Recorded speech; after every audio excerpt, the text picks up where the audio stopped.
Bien-aimés dans les Seigneurs, bonjour. Moi, c'est le pasteur Yann. Je suis pasteur responsable de l'église Royaume des Dieux, maison de prière. Nous sommes situés à Eupen, à l'arrêt Télécom. Nous sommes dans la suite de notre série d'enseignements sur la reconquête de votre spiritualité. Comme nous le disons à chaque fois, la spiritualité est l'essentiel de l'homme. Aucun homme ne peut dignement vivre sur terre sans être spirituel. Et nous l'avons dit dans notre première émission déjà, qu'il est important de savoir qui est votre Seigneur, votre Créateur. Nous n'en avons qu'un seul. Et c'est avec lui que nous devons nous reconnecter, établir une communion, une véritable relation. La relation étant le fait que Dieu nous parle, nous relate notre destinée, nous relate notre mission, nous relate le but pour lequel il nous a créés et nous relate toutes choses qui se passent dans notre vie. Relation, relatée. Dieu nous raconte des choses. Si le Seigneur ne te raconte pas des choses sur ta vie, c'est que tu n'as pas encore commencé à vivre. Tout ce que tu fais, c'est du tâtonnement. Il faut que Dieu te dise ce que tu dois faire. Écoutez, lorsqu'un fabricant fabrique une chose, c'est le fabricant qui détermine la mission, le but, l'objet même de la fabrication, de sa création. Celui qui a créé le téléphone, il a décidé de pourquoi il les a créés, du but. Si le téléphone commence à accomplir un autre but que c'est lui pour lequel il a été fabriqué, les téléphones passent totalement à côté de l'essentiel de sa vie. Vous comprenez?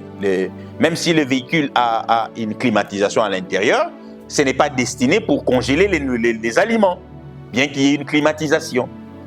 Donc, il faut bien connaître le but pour lequel vous avez été créé et vous battre pour accomplir cela, sinon votre existence même n'aura servi à rien. Et donc, pour connaître votre destinée, il y a une seule réponse, une seule adresse, c'est votre Créateur, Dieu, qui s'est révélé aux hommes en Christ. La seule fois où une personne a dit qu'il est venu de Dieu, il est venu d'en haut pour parler aux hommes, c'est Jésus-Christ. Tout le reste qui ont parlé de Dieu, ils ont dit qu'un ange était venu vers eux et leur a dit. Mais la seule fois où quelqu'un dit « Je suis venu d'en haut et je suis venu vers vous », c'est Jésus-Christ. Les autres religions même, bouddhisme, on ne parle même pas des dieux. Le bouddhisme ne parle nullement des dieux, du début jusqu'à la fin, il ne parle pas des dieux. Voyez-vous? Mais on n'est pas là pour ça aujourd'hui. Aujourd'hui, on est sur le chapitre de la reconquête de votre spiritualité, avec comme sous-thème vous reconnecter avec votre Seigneur, connaître votre Seigneur. Connaître votre Seigneur est donc l'essentiel. Mais nous l'avons dit dans notre premier numéro, l'homme ne peut pas décider de connaître Dieu. C'est Dieu qui se révèle à l'homme. Et donc tout ce que l'homme doit faire, c'est de prier que Dieu se révèle à lui. Et moi, à chaque fois que je prie, même si le Seigneur s'est révélé déjà à moi, puisque la relation est permanente et continuelle, si vous connaissez quelqu'un, vous ne direz pas que j'ai parlé avec toi une fois, c'est fini, non. Vous parlerez avec cette personne à chaque fois et pour chaque jour, vous devez communiquer, sinon la relation va connaître une froideur. Et donc, chaque fois, je demande à Dieu, parle-moi. Dis-moi ce que je dois connaître, que je ne rate pas tout ce que je dois connaître. Montre-moi ce que je dois voir, que je ne rate pas tout ce que je dois voir. Vous voyez?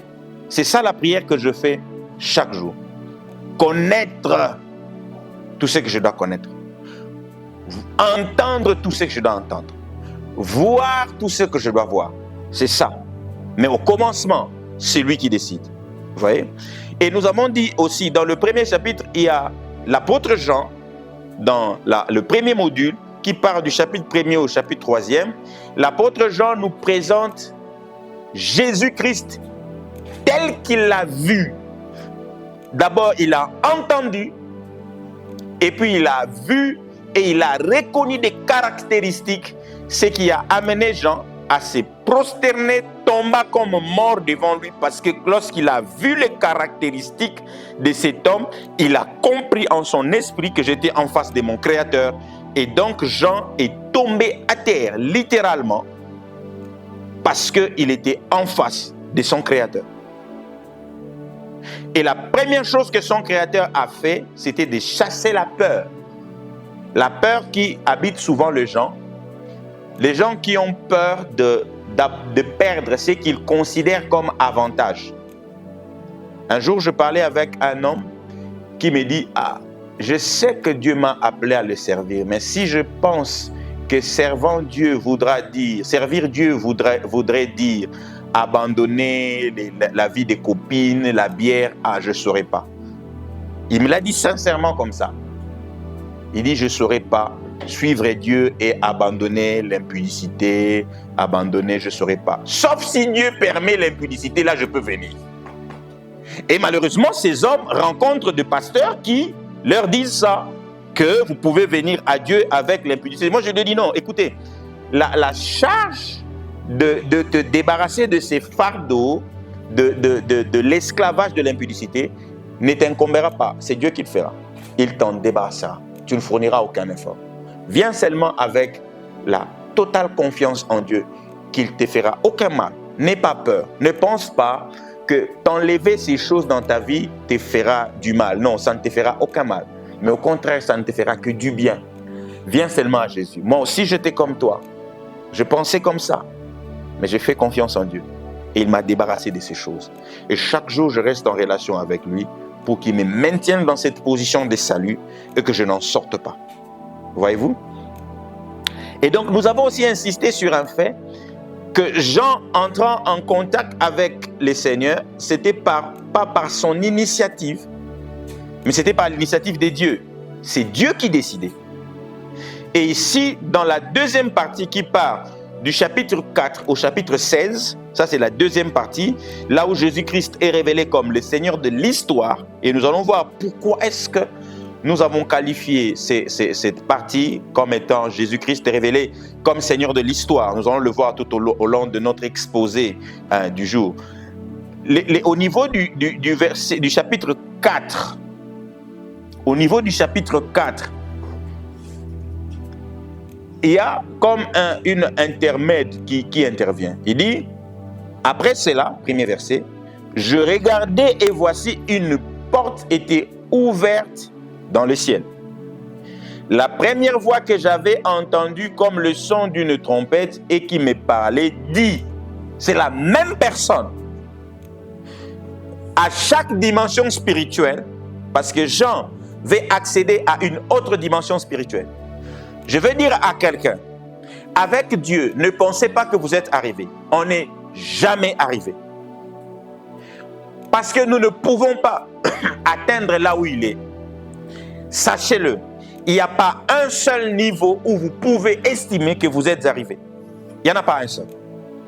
Avec lui, c'est humilité totale, lui laissant la latitude de vous ouvrir de portes.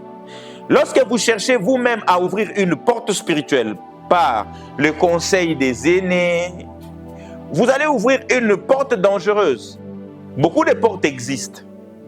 Des portes pour entendre des voix, ça existe. Il y a des gens qui vont au Katanga, au Nigeria, en Angola, pour apprendre comment ouvrir certaines portes. Mais malheureusement pour ces gens, ils ouvrent des portes effectivement. Ils ont réussi à ouvrir des portes. Mais ils ont ouvert la porte qu'Adam et Ève avaient ouverte. Voyez-vous? Et c'est dangereux. Il y a des portes totalement dangereuses. Ils ont ouvert la porte que Saoul avait ouverte. Vous voyez? C'est dangereux. La porte qui doit s'ouvrir, c'est la porte que Dieu ouvre pour vous. Restez patient, serviteurs de Dieu. Restez patient. Confiez-vous en Dieu. Cherchez-le. Vous ne savez pas auprès de qui vous allez. Des gens qui vont auprès de qui vous allez pour qu'on vous impacte. Vous ne savez pas c'est qui. On n'est jamais sûr de quelqu'un à 100%. On n'est jamais sûr. Rappelez-vous même ceux qui étaient avec le Christ. Parmi les apôtres, il y avait Judas, qui était un démon.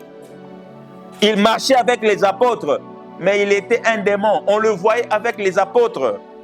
Parce qu'aujourd'hui, qu'est-ce qui se passe? Beaucoup de serviteurs se mêlent avec, sachant qu'eux-mêmes, ils sont mauvais, ils ne sont pas des dieux, mais ils font tout pour inviter des serviteurs de Dieu. Vous qui êtes vraiment avec Dieu, ils vous invitent pour s'accrocher à votre réputation et laver leur réputation. Et par ça, avoir accès aux enfants de Dieu, puisque vous leur avez accordé du crédit. Vous leur avez accordé du crédit. Et maintenant, ils ont la clé pour entrer dans la bergerie et dévorer le peuple de Dieu. Et vous êtes en train de le couvrir. Pourquoi? Parce qu'on les a vus avec vous. Et si on sait ce qu'ils font, les gens vont dire que vous êtes tous pareils. Et ils vous ont pris dans un piège. Vous le savez. Nombreux sont ces serviteurs qui ont été pris dans le piège. Dans le piège de l'ennemi. Mais il n'est jamais trop tard pour bien faire. Débarrassez-vous de serviteurs de Nicolaïtes, de prophètes qui prophétisent par Jézabel. Débarrassez-vous de ces gens. Et la vérité, c'est que vous devez vous attacher à Christ seul. Je le disais ici, le Seigneur dit à Jean, monte et je te ferai voir ce qui doit arriver. Je te ferai voir. Ah, j'aime cette phrase. Je te ferai voir. Christ ouvre la porte. Il dit, monte et je te ferai voir. Qui te fait voir ce que tu vois? Moi, je le dis depuis très longtemps, depuis que j'ai commencé mon ministère, je ne vois rien par moi-même. Tout ce que je vois, c'est ce que Dieu décide de me faire voir. Mais il y en a qui, eux, ils voient par eux-mêmes. Ils sont capables même par leur esprit d'aller. Mais moi, le Christ que je connais, c'est celui qui me prend. La Bible dit au verset 2, « Aussitôt, je fus ravi en esprit. » Quand Christ dit à Jean, « Monte », ce n'est pas l'esprit des gens qui décide de monter. Ce n'est pas l'esprit des gens. Bien que Christ lui dit, « Monte », Christ veut juste avoir l'approbation des gens. « Seigneur, je suis disposé à monter. » Et lorsque Jean marque son approbation pour exécuter l'ordre de Dieu, « Je suis disposé à monter », l'Esprit de Dieu vient le ravir pour le faire monter. Il dit, je suis ravi en esprit et voici, il y avait un trône dans le ciel. Et sur ce trône, quelqu'un était assis. Celui qui était assis avait l'aspect d'une pierre de jaspe. La même personne qu'il a vue dans la première partie est assis sur le trône et était environné d'un arc-en-ciel semblable à de l'émeraude. Autour du trône, j'ai vu 24 trônes. Sur ces trônes, 24 vieillards, assis, revêtus de vêtements blancs. Et leurs têtes étaient couronnées, les têtes étaient de couronnes d'or. Sur leur tête étaient de couronnes d'or. Du trône sort des éclairs, de voix et de tonnerres. Devant le trône brûlent 7 lampes ardentes, les 7 chandeliers qu'il avait vus dans la première partie. Il voit la même personne assise sur le trône. Et Jean est en train de se rendre compte que la personne avec qui je mangeais du pain, qui était assis par terre au monde, cette personne, c'est lui qui a le trône de trône. Et autour de son trône, il y a 24 trônes de 24 vieillards. Les êtres qui sont à côté du trône de Dieu. 24 vieillards. Au ciel, là-bas, les anges ne sont même pas assis. C'est les 24 vieillards qui ont de trône. Et Dieu a un trône. Les anges sont debout. Les êtres vivants sont debout. Les chérubins, tout ça, les séraphins, ils sont debout. Mais ils voient Jésus assis sur le trône. Il voit les 4 êtres vivants. Là n'est pas mon problème. Et au 10, il dit, les 24 vieillards se prosternent devant celui qui est assis sur le trône. Vous voyez? Ici, les hommes se permettent de parler de Jésus avec légèreté. Je vous dis, bien-aimés dans le Seigneur, pendant que vous êtes en vie, venez à Jésus. Pendant qu'il est temps, venez à Jésus pendant qu'il est encore possible. La seule spiritualité efficace est en Jésus-Christ. Les 24 24 vieillards qui sont assis sur le trône, la Bible dit ici, ils se prosternent devant celui qui est assis. Lui, il est resté assis, 24 vieillards se prosternent. Et il dit, tu es digne, notre Seigneur et notre Dieu. Jean a vu Jésus assis sur le trône. Et les 24 vieillards disent, tu es digne, notre Seigneur et notre Dieu. Tu es digne, notre Seigneur, de recevoir la gloire et l'honneur et la puissance, car tu as créé toutes choses. Les 24 vieillards disent ça de Jésus. Vous voyez, la spiritualité, c'est connaître. Lorsque vous connaissez qui est Jésus, vous changerez votre posture à son égard. Lorsque vous parlerez de Jésus, vous aurez plus d'égard. Lorsque vous vous adresserez à lui, vous saurez auprès de qui vous vous adressez. Il est assis sur le trône. C'est lui qui est assis sur le trône. Au ciel, il n'y a pas deux trônes. Il y a son trône et les 24 trônes des 24 vieillards. Sur le trône de Dieu, c'est Jésus qui est assis là. Il dit, quand tu as créé toutes choses, et c'est par ta volonté qu'elles existent et qu'elles ont été créées. Ce chapitre ici est un chapitre, aujourd'hui, que nous abordons, qui nous démontre maintenant comment est-ce que le monde invisible influence le monde visible. Parce qu'il est très important qu'en tant que chrétien que vous êtes, que votre christianisme, votre foi affecte votre vie, qu'on constate un changement dans votre propre vie, c'est très important. Si vous étiez malade, que votre foi amène la guérison dans votre vie, que vous sortez de la maladie. Vous ne pouvez pas être chrétien, rempli de la puissance sur les maladies et vivre toute votre vie dans la maladie. Il faut que votre foi vous sorte de la maladie. Jésus-Christ est allé dire et a dit aux apôtres, nous irons ressusciter Lazare qui est mort. La spiritualité de Jésus a impacté le monde réel au point qu'un homme qui était décédé est revenu à la vie. Lazare, décédé 4 jours après, il commençait à sentir, le sang avait coagulé, les veines pourries, il n'y avait plus moyen que le sang passe par les veines, le cœur pourri, les yeux pourris, mais cet homme a vu ses yeux revenir, son cœur revenir, son sang coagulé, chauffé, les veines déjà brisées reprendre et les cœurs battre à nouveau et continuer à pomper le sang. Vous voyez? C'est ça la spiritualité qui affecte la vie pour détruire l'œuvre des ténèbres. On ne peut pas être chrétien et ne pas être capable de détruire les œuvres des ténèbres. Les œuvres des ténèbres qui ont longtemps dominé dans votre famille doivent cesser. Doivent cesser. Il faut qu'il y ait une victoire dans votre vie. Pas seulement déclarer la victoire de la croix. La victoire de la croix, elle est là. Mais dans votre vie, où est cette victoire de la croix? Là, dans votre vie. C'est ça. C'est de ça. Lorsque vous entrez dans la spiritualité, que vous connaissez le Seigneur dans la dimension que nous venons de partager tout à l'heure, cette dimension va affecter votre vie. Pourquoi?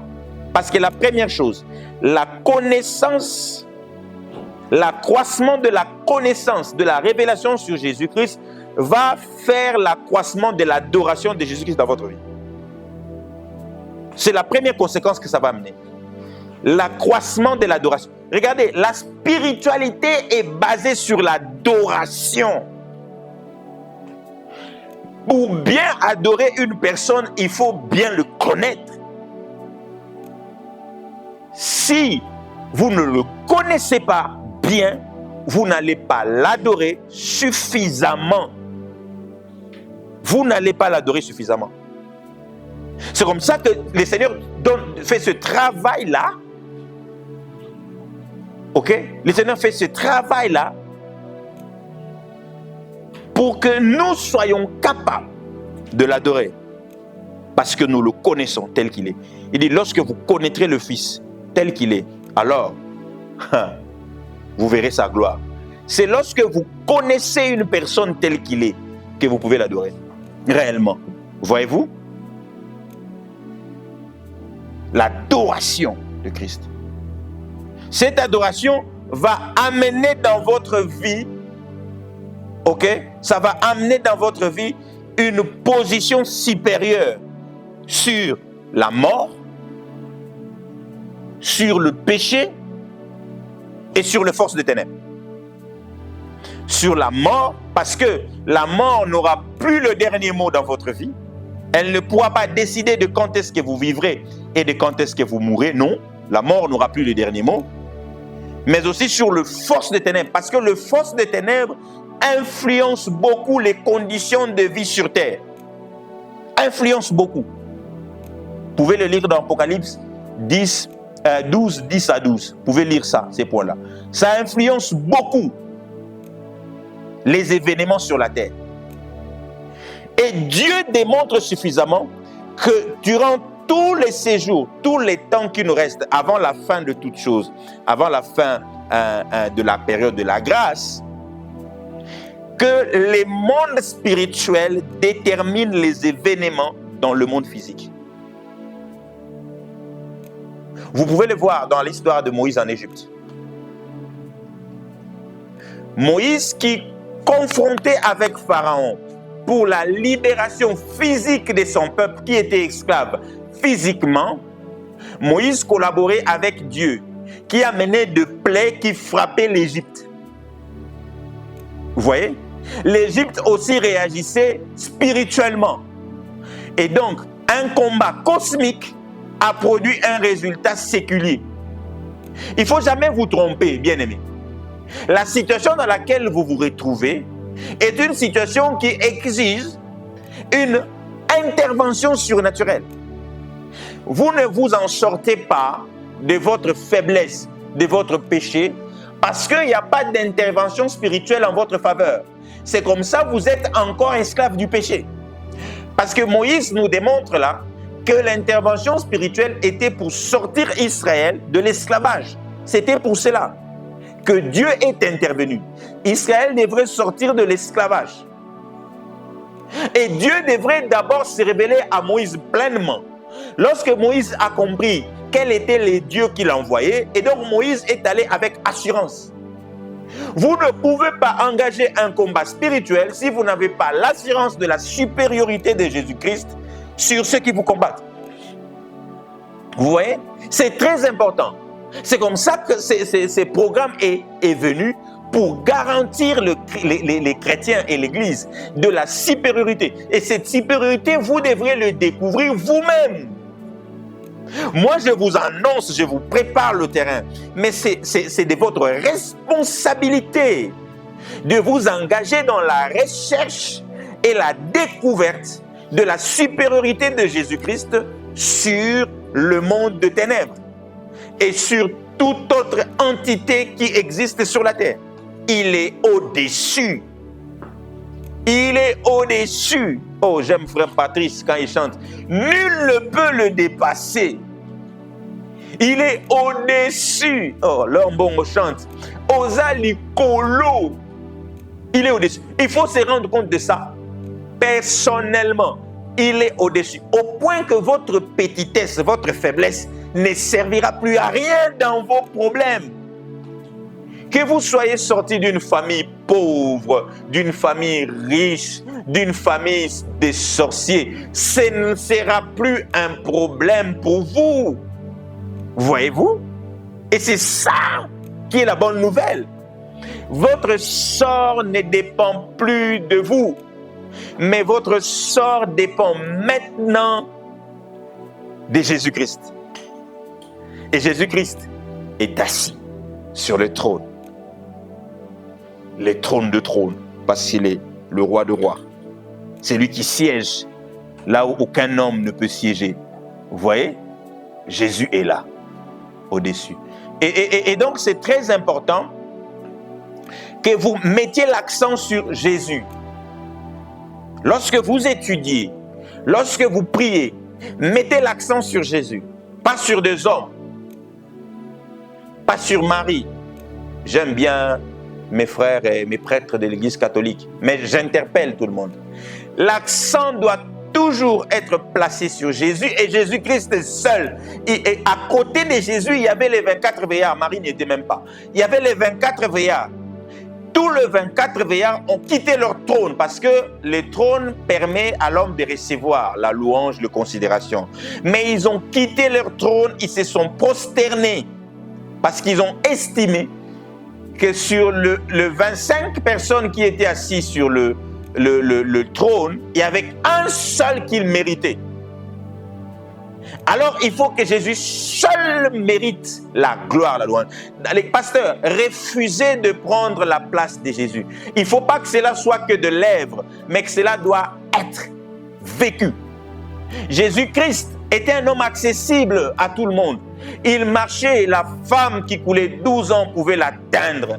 Il marchait et Jairus pouvait l'arrêter et lui demander d'aller chez lui. Jésus-Christ marchait et les 10 lépreux pouvaient l'arrêter et lui dire prie pour nous. Jésus-Christ marchait, mais aujourd'hui vous êtes devenu spécial, inaccessible. Qui peut vous atteindre? Vous avez une sécurité doublement renforcée, 4 ceintures autour de vous. Inaccessible. Dès que vous devenez grand, quand vous êtes encore petit, c'est bon. Mais dès que vous devenez grand, c'est compliqué. Non, mais Jésus n'a pas été comme ça. Regarde ce que Jésus-Christ fait. Il amène un homme fait de chair. Il dit, viens voir. Qu'est-ce qui se passe? Viens voir là où je suis. Il l'amène là où le 24 vient siège. Il dit, entre jusque-là, dans le Saint de Saint de Dieu. Entre jusque-là, dans le vrai tabernacle de Dieu qui est au ciel. Viens voir ce qui se passe. Et le Seigneur se permet de le toucher. Que Dieu vous touche là où vous êtes. Pour que votre faiblesse quitte. Pour que vos peurs vous quittent. Pour que vos problèmes vous quittent. Qu'il vous touche là où vous êtes. Au nom de Jésus. Et que votre vie soit totalement transformée. Bien-aimés, nous sommes arrivés à la fin de ces numéros. Que devons-nous retenir dans ces numéros, ces deuxièmes? Connectez-vous directement à Jésus-Christ. Cherchez à le connaître tel qu'il est. Et votre vie sera changée. Ne permettez pas d'intermédiaire entre vous et Christ. Laissez-le vous appeler et laissez-vous conduire par son esprit. Lorsqu'il vous appelle et vous dit montez, n'hésitez pas. Montez. Allez vers lui. Il a des choses à vous montrer. Il a de la force à vous donner. Il a de miracles à faire dans votre vie. Que la paix de Dieu soit avec vous. Au nom tout-puissant de Jésus. Amen.